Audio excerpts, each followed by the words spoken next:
Hallo alle mense maatjies. My naam is Wolkie Woel en my beste maatjie se naam is Vlegsel. Ons woon hoog in die blou lug saam met ons wolke familie waar ons al baie avonture beleef het. Die groot mense sê die aarde het wolke nodig om reën te kry sodat alles kan lewe en die aarde vir julle mooi te maak. Maar wag, ek moet nou juis 'n bietjie reën vir die aarde gaan gee.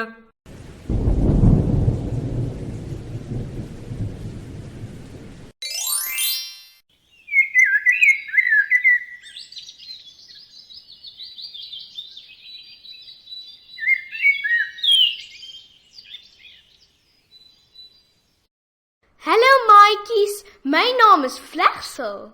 Julle aarde lyk na 'n heerlike plek om in te woon, maar ek is 'n bietjie bang vir al die vreemde dinge daar. Pappa en mamma waarsku ons dat ons versigtig moet wees vir die dinge wat gevaarlik vir wolke kan wees, soos die see, poele water, O gats, wat het nou gebeur? bome,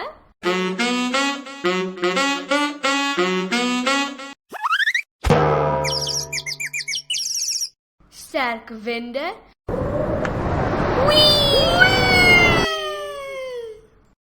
Ons kan ongelukkig nie saam met julle speel nie, omdat ons wolke verdwyn sodra ons op die aarde aankom of aan water raak.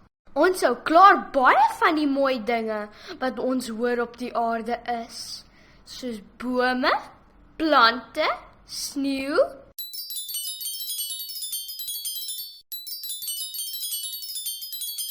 en die see. Daarom kom loer ons gereeld om te sien hoekom die aarde so belangrik vir ons wolke is. Vlegsel raak gou kriewelrig as Wolkie te veel praat of lees. Sy is net so avontuurlustig soos Wolkie en wil gedurig nuwe dinge ontdek. Soms wil sy net op die naad van haar rug lê en saam met Wolkie in die blou hemelruim wil ronddryf.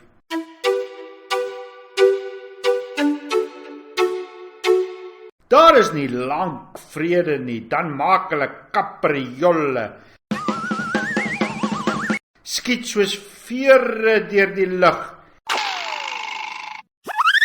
en jaag mekaar tot hulle doodmoeg en honger is. As hulle verveeld raak, besluit hulle om te gaan kyk wat op die aarde aangaan. En daar beleef hulle vele avonture. Mense maatjies kan begin lees van al hierdie wonderlike avonture van ons wolkevriendjies deur die eerste boekie in die reeks, Wolkie Woel sien homself, te bestel by Amazon.